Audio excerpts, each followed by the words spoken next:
जय श्री कृष्णा दोस्तों, कैसे हैं आप लोग। मैं भगवान से प्रार्थना करता हूं कि आप लोग कुशल और मंगलमय हों। भगवान आपको हमेशा अपना आशीर्वाद बनाए रखें। और आज हम श्रीमद् भागवत महापुराण की कथा छठो अध्याय स्कंद का द्वितीय अध्याय की कथा सुनाएंगे। इसके पहले में हमारे आप कथा में सुने थे प्रथम अध्याय में अजामिलोपाख्यान का प्रारंभ। वो बहुत सी सुंदर कथा है। भक्त अजामिल की एक ब्राह्मण परिवार के थे। उन्होंने बहुत अच्छे काम किए थे, लेकिन एक लास्ट में उनसे एक बहुत बड़ी गलती हो गई। उसकी वो पूरी कथा थी। अब उसके आगे की कथा में है विष्णु दूतों द्वारा भगवत धर्म निरूपण और अजामिल का परम धाम गमन।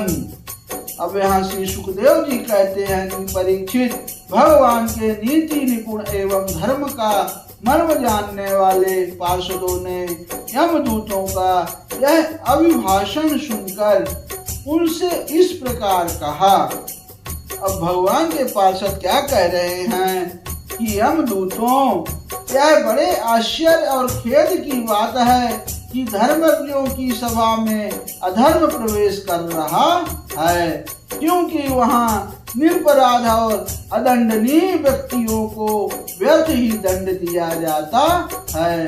जो प्रजा के रक्षक हैं, शासक हैं, समदर्शी और परोपकारी हैं, यदि वो ही प्रजा के प्रति विषमता का व्यवहार करने लगे तो फिर प्रजा किसकी शरण लेगी। अब सत्पुरुष जैसा आचरण करते हैं, साधारण लोग भी वैसा ही करते हैं।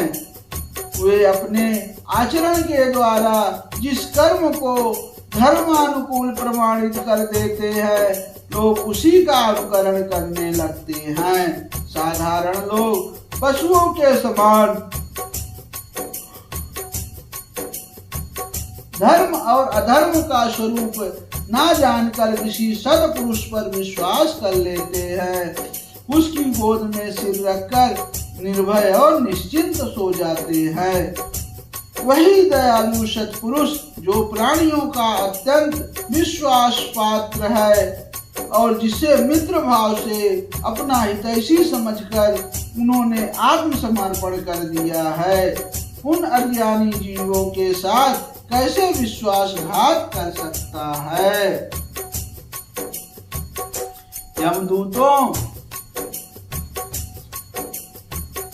इसने कोटि कोटि जन्मों की पाप राशि का पूरा प्रायश्चित कर लिया है, क्योंकि इसे विवश होकर ही सही भगवान के परम कल्याणमय मोक्षप्रद नाम का उच्चारण तो किया है।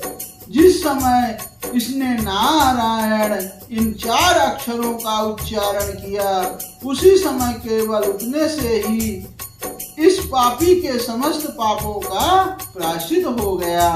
चोर, शराबी, मित्रद्रोही, ब्रह्मघाती, गुरु पत्नीगामी, ऐसे लोगों का संसर्गी, स्त्री, राजा, पिता और गाय को मारने वाला, चाहे जैसा और चाहे जितना बड़ा पापी हो, सभी के लिए यही इतना ही सबसे बड़ा प्रायश्चित है कि भगवान के नामों का उच्चारण किया जाए, क्योंकि भगवान नामों के उच्चारण से मनुष्य की बुद्धि भगवान के गुण, लीला और स्वरूप में रम जाती है और स्वयं भगवान की उसके प्रति आत्मीय बुद्धि हो जाती है।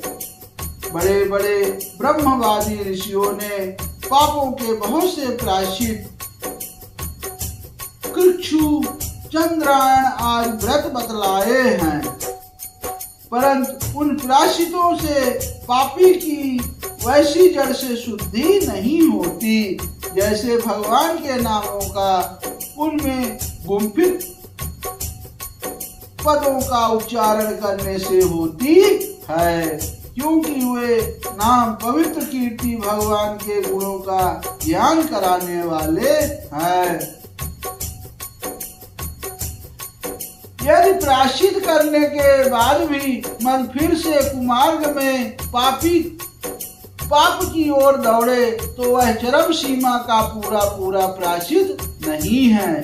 इसलिए जो लोग ऐसे प्रायश्चित करना चाहें कि जिससे पाप कर्मों और वासनाओं की जड़ ही उखड़ जाए, उन्हें भगवान के गुणों का ही गान करना चाहिए, क्योंकि उससे चित्त सर्वथा शुद्ध हो जाता है।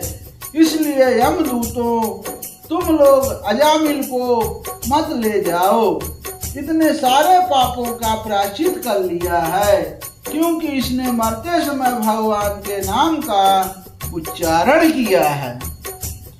इसीलिए यमदूत, तुम लोग बड़े बड़े महात्मा पुरुष यह बात जानते हैं कि संकेत में किसी दूसरे अभिप्राय से, परिहास में, तान अलापने में अथवा किसी की अवहेलना करने में भी यदि कोई भगवान के नामों का उच्चारण करता है तो उसके सारे पाप नष्ट हो जाते हैं। जो मनुष्य गिरते समय, पैर फिसलते समय, अंग भंग होते समय और सांप के डसते, आग में जलते तथा चोट लगने समय भी विवस्था से हरि हरि कहकर भगवान के नाम का उच्चारण कर लेता है, वह यम यातना का पात्र नहीं रह जाता। बहुत सुंदर। अब महर्षियों ने जानबूझकर बड़े पापों के लिए बड़े और छोटे पापों के लिए छोटे प्रायश्चित बतलाए हैं, इसमें संदेह नहीं है। उन तपस्या, दान, जप आदि प्रायश्चितों के द्वारा वे पाप नष्ट हो जाते हैं, परंतु उन पापों से मलिन हुआ उसका हृदय शुद्ध नहीं होता। भगवान के चरणों की सेवा से वह भी शुद्ध हो जाता है। यमदूतों, जैसे जान या अनजान में ईंधन से अग्नि का स्पर्श हो जाए तो वह भस्म हो ही जाता है, वैसे ही जानबूझकर या अनजान में भगवान के नामों का संकीर्तन करने से मनुष्य के सारे पाप भस्म हो जाते हैं।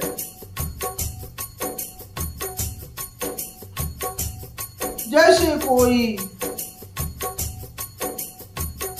परम शक्तिशाली अमृत को उसका गुण न जानकर अनजान में भी पी ले तो वह अवश्य ही पीने वाले को अमर बना देता है। वैसे ही अनजान में उच्चारण करने पर भी भगवान का नाम अपना फल देकर ही रहता है। वास्तु शक्ति श्रद्धा की अपेक्षा नहीं करती।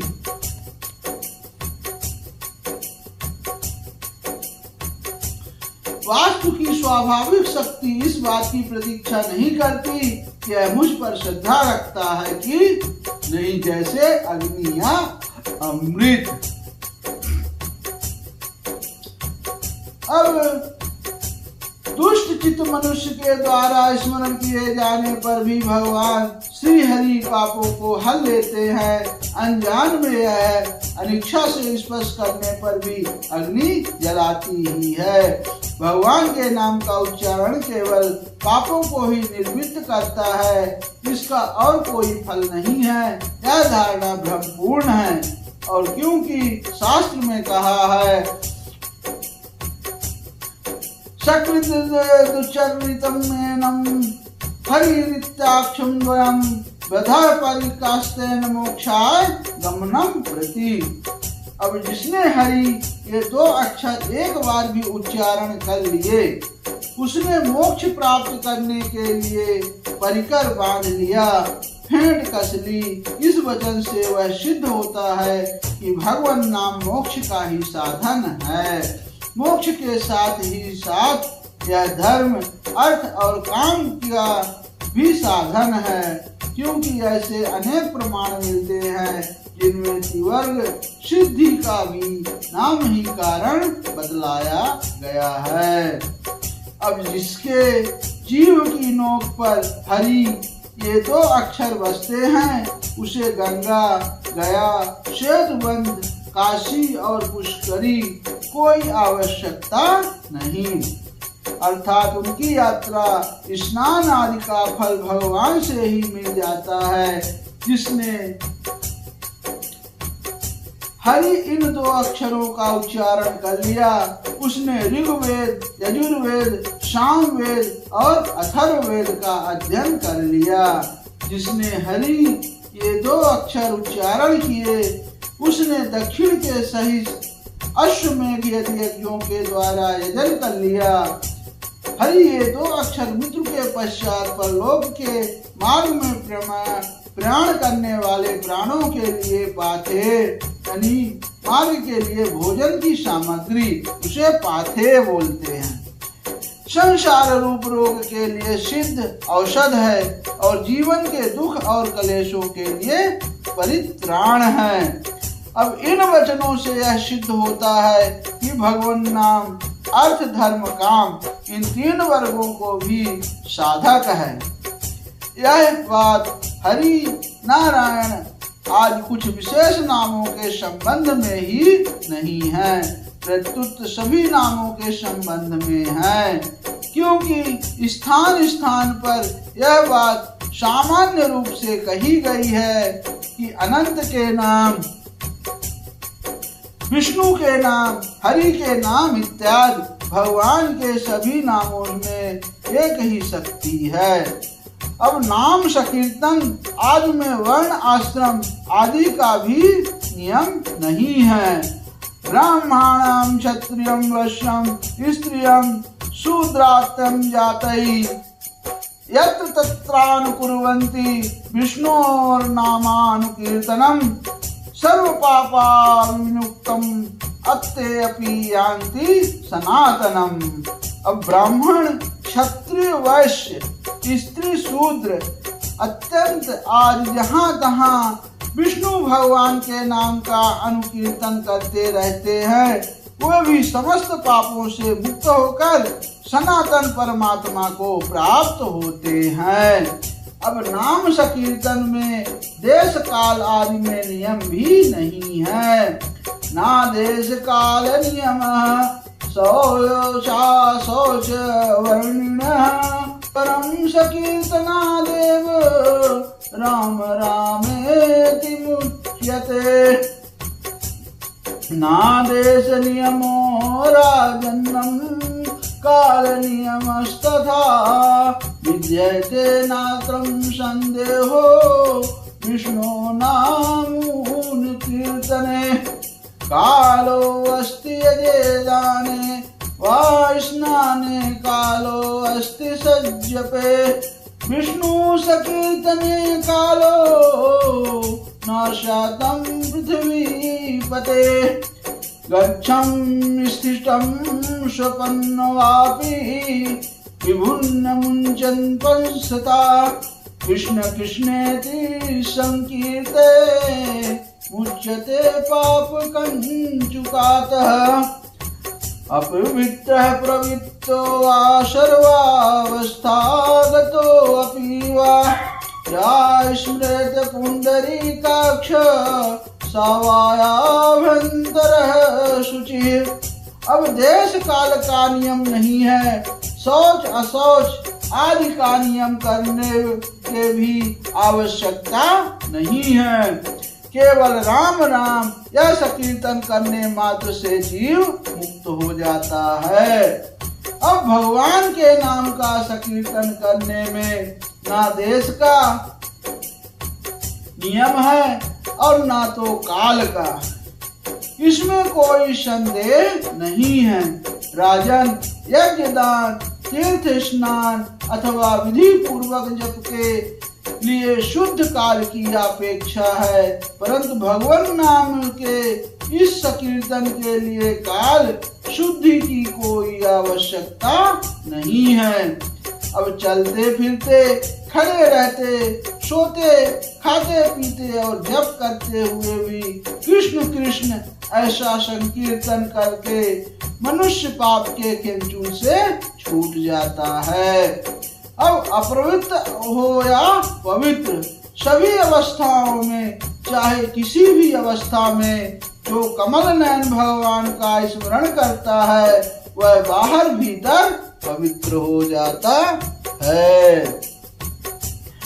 कृष्णेति मंगलम नामो यस्य वाची प्रवर्तते भस्मी भवन्ति सद्धस्तु महापातक कोटयः सर्वेषमपि अज्ञानं लक्षाणनावृतानि च तीर्थस्नानानि सर्वाणि तपस्यास्यन्नास्यानि च वेदपाठसहस्राणि प्राद्राक्षणे भुवः शतम् कृष्ण नाम जपो शासुं कलानाहरन्ति सोषिम्।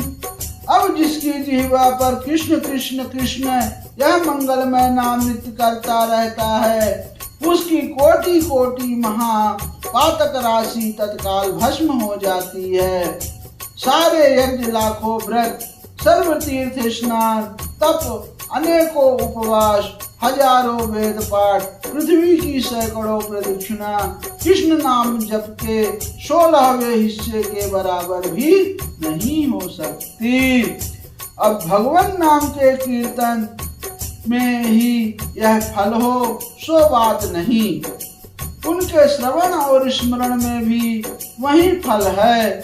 दशम स्कंद के अंत में कहेंगे, जिनके नाम का स्मरण और उच्चारण अमंगलम्य है। शिव गीता और पद्म पुराण में कहा है, क्या कहा है? आश्चर्ये वा भये शोके क्षते वा मम नामयः व्याजेन वा स्मृधस्तु सायाति परमागतिम् प्राणाय च प्राणाय चायन्मानां विस्मरणं निराणां शब्दो नश्यन्ति पापोधो नमस्ते चिदात्मने। अब भगवान कहते हैं कि आश्चर्य, भय, शोक, क्षत, चोट लगने आदि के अवसर पर जो मेरा नाम बोल उठता है या किसी व्याज के स्मरण करता है, वह परम गति को प्राप्त होता है। मृत्यु या जीवन चाहे जब कभी भगवान का नाम स्मरण करने वाले मनुष्यों की पाप राशि तत्काल नष्ट हो जाती है। उन चिदात्मा प्रभु को नमस्कार है। इतिहासोत्तम में कहा गया है, सूत्रानामानि तत्र स्थानेनोक्तानि हरे विजय नारका नरकान मुक्ता सद्धम या महामुनि। अब ब्रह्म मुनि ब्राह्मण देव भक्तराज के मुख से नरक में रहने वाले प्राणियों ने श्री हरि के नाम का स्मरण किया और वे तत्काल नरक से मुक्त हो गए। यज्ञ त्याग आदि रूप धर्म और अनुष्ठान के लिए जिस पवित्र देश, काल, पात्र, शक्ति, सामग्री, श्रद्धा, मंत्र, दक्षिणा आदि की अपेक्षा रखता है, इस कलयुग में उसका संपन्न होना अत्यंत कठिन है। भगवान नाम संकीर्तन के द्वारा उसका फल अनायास ही प्राप्त किया जा सकता है। भगवान शंकर पार्वती के प्रति कहते हैं, ईशो अहम सर्व जगताम नाम नाम विष्णु ही जापकः सत्य सत्य वदाम्येव हरे नान्यार गद्रेणु नाम। यानी संपूर्ण जगत का स्वामी होने पर भी मैं विष्णु भगवान के नाम का ही जप करता हूँ। मैं तुमसे सत्य सत्य कहता हूँ कि भगवान को छोड़कर जीवों के लिए अन्य कर्म कांड यदि कोई भी गति नहीं है। श्रीमद् भागवत में ही यह बात आगे आने वाली है कि सतयुग में ध्यान से, त्रेता में यज्ञ से और द्वापर में अर्च पूजा से जो फल मिलता है, कलयुग में वह केवल भगवान नाम से मिलता है। और भी है कि कलयुग दोषों का निधि है, परंतु इसमें एक महान गुण यह है कि श्री कृष्ण संकीर्तन मात्रा से ही जीव बंधन मुक्त होकर परमात्मा को प्राप्त कर लेता है।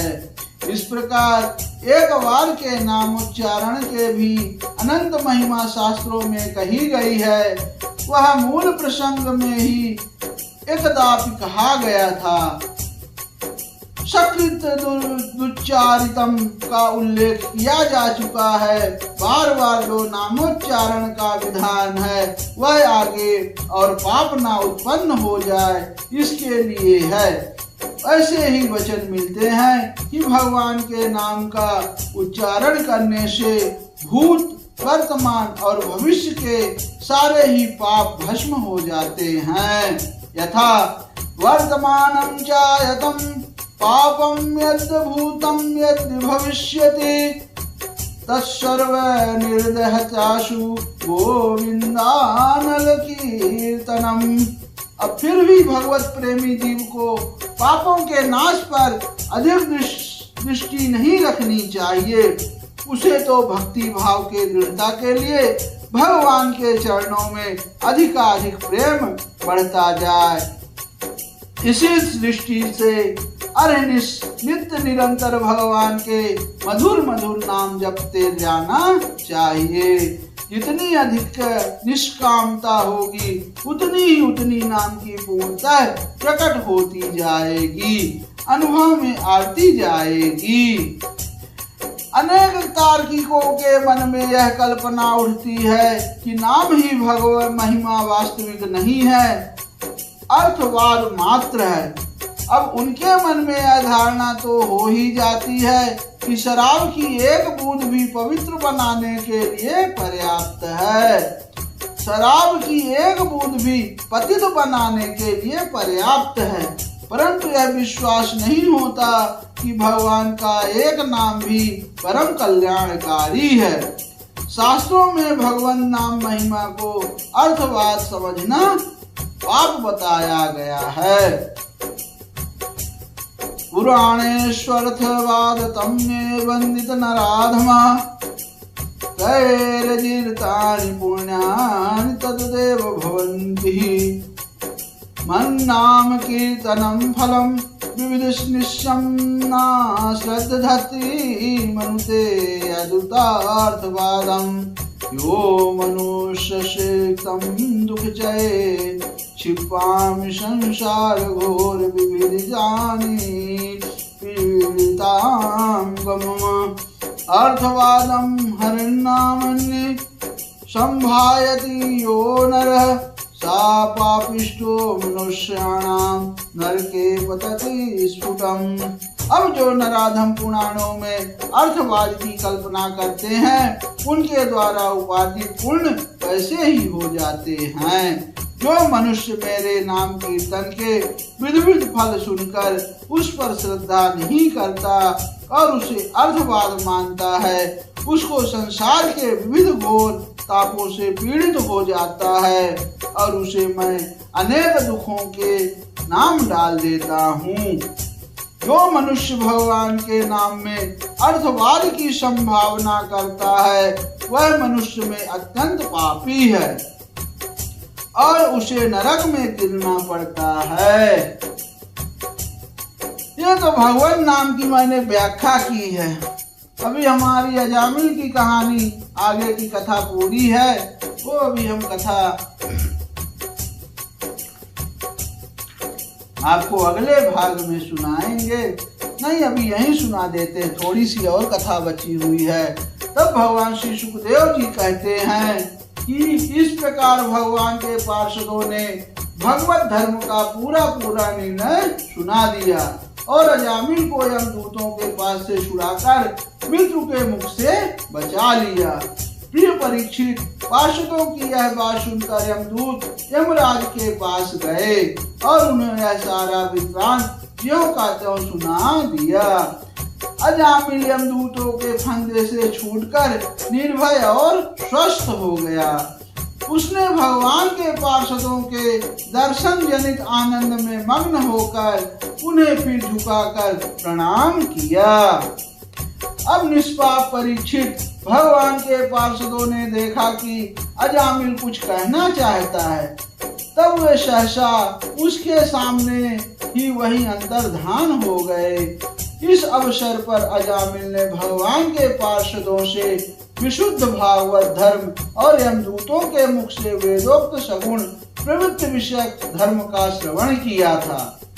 सर्व पापापहारी भगवान की महिमा सुनने से अजामिल के हृदय में शीघ्र ही भक्ति का उदय हो गया। अब उससे अपने पापों को याद करके बड़ा पश्चाताप होने लगा।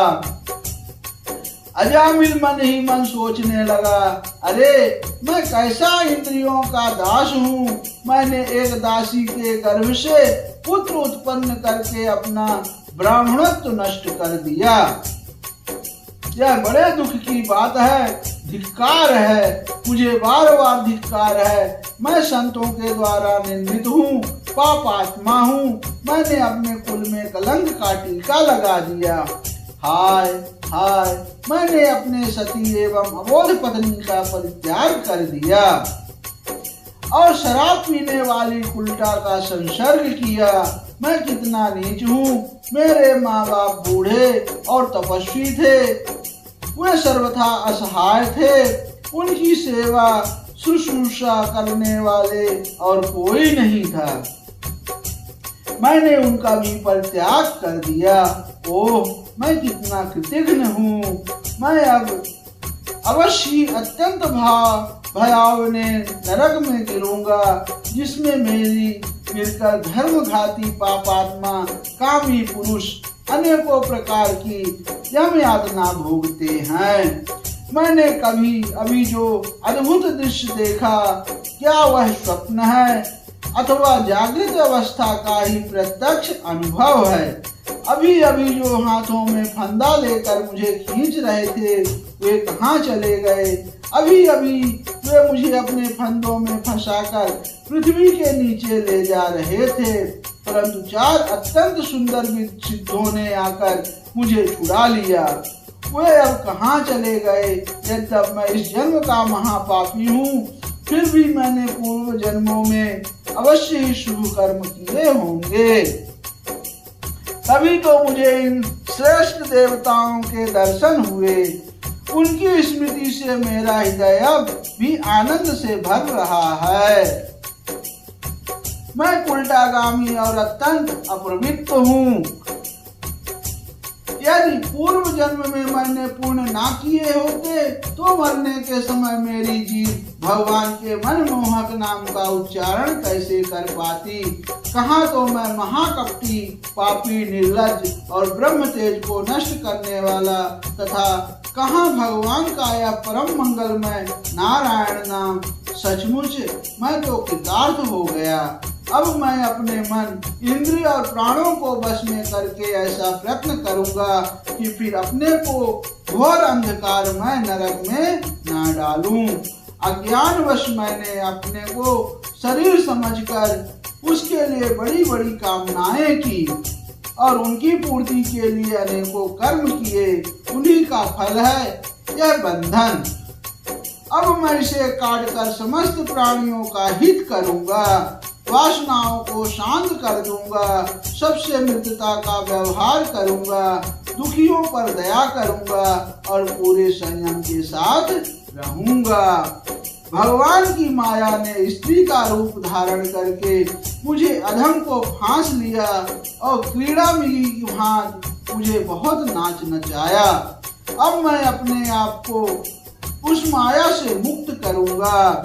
मैंने सत्य वस्तु परमात्मा को पहचान लिया है, अतः अब मैं शरीर आदि में मैं तथा मेरे का भाव छोड़कर भगवान नाम के कीर्तन आदि से अपने मन को शुद्ध करूंगा और उसे भगवान में लगाऊंगा। अब यहाँ श्री सुखदेव जी कहते हैं, परीक्षित, उन भगवान के पार्षद महात्माओं को केवल थोड़ी ही देर के लिए सत्संग हुआ था। इतने में ही अजामिल के चित्त में संसार के प्रति तीव्र वैराग्य हो गया। वे सबके संबंध और मोह को छोड़कर हरिद्वार चले गए। उस देव स्थान में जाकर वे भगवान के मंदिर में आसन से बैठ गए और उन्होंने योग मार्ग का आश्रय लेकर अपनी सारी इंद्रियों को विषयों से हटाकर मन में लीन कर लिया और मन को बुद्धि में मिला दिया। इसके बाद आत्मचिंतन के द्वारा उन्होंने बुद्धि को विषयों के पृथक कर लिया तथा भगवान के धाम अनुभव स्वरूप पर ब्रह्म में जोड़ दिया। इस प्रकार जब अजामिल की बुद्धि त्रिगुणमयी प्रकृति से ऊपर उठकर भगवान के स्वरूप में स्थित हो गई, तब उन्होंने देखा कि उनके सामने वही चारों पार्षद जिन्हें उन्होंने पहले देखा था वो खड़े हैं। अजामिल ने सिर झुकाकर उन्हें नमस्कार किया। हित्वा कलम कलेवरम तीर्थे गंगायाना दर्शनादनु सद्धम स्वरूपम जगृहे भगवत पार्श्व वर्ति नामम। अब उनके दर्शन पाने के बाद उन्होंने उस तीर्थ स्थान में गंगा के तट पर अपना शरीर त्याग दिया और तत्काल भगवान के पार्षदों का स्वरूप प्राप्त कर लिया। शाकां विहाय सा विप्रो महापुरुष किंकरै हेमं विमानमारुह्य अयो यत्र श्रियपति। अब अजामिल भगवान के पार्षदों के साथ स्वर्णमय विमान पर आरूढ़ होकर आकाश मार्ग से भगवान लक्ष्मीपति के निवास स्थान वैकुंठ को चले गए। एवं सा विपुलावितु सर्वधर्मा दास्यापति पतितो कर्णहं कर्मणा निपात्या मनो निरहत्यवृत्त श्रद्धो विमुक्तो भगवन्नामं गृहाणम्। अब परीक्षित अजामिल ने दासी का सहवास करके सारा धर्म कर्म चौपट कर दिया था। वे अपने निंदित कर्म के कारण पतित हो गए थे। नियमों से च्युत हो जाने के कारण उन्हें नरक में गिराया जा रहा था, परंतु भगवान के एक नाम का उच्चारण करने मात्र से उसे तत्काल मुक्त हो गए।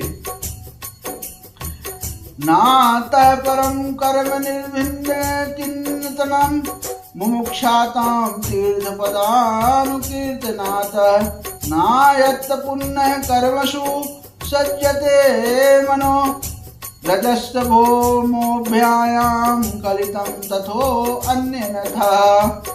अब जो लोग इस संसार बंधन से मुक्त होना चाहते हैं उसके लिए अपने चरणों के स्पर्श से तीर्थों को भी तीर्थ बनाने वाले भगवान के नाम से बढ़कर और कोई साधन नहीं है, क्योंकि नाम का आश्रय लेने से मनुष्य का मन फिर कर्म के पचड़ों में नहीं पड़ता।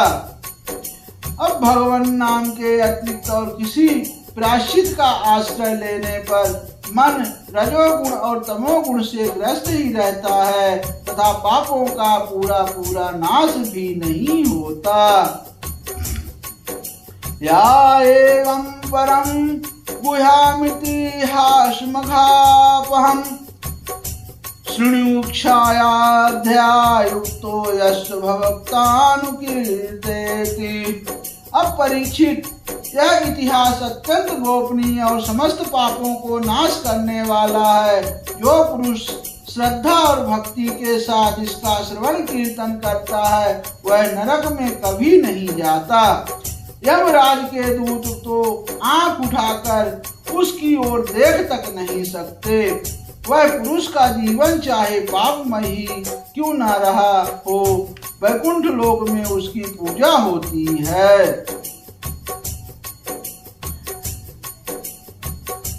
अमेयमानो हरे नामं गृणन् पुत्रोपचारितम् अजामिलो अपज्ञाधाम किं पुनः श्रद्धा गृणन्। अब परीक्षित, देखो अजामिल जैसे पापी ने मृत्यु के समय पुत्र के बहाने भगवान नाम का उच्चारण किया, उसे भी वैकुंठ की प्राप्ति हो गई।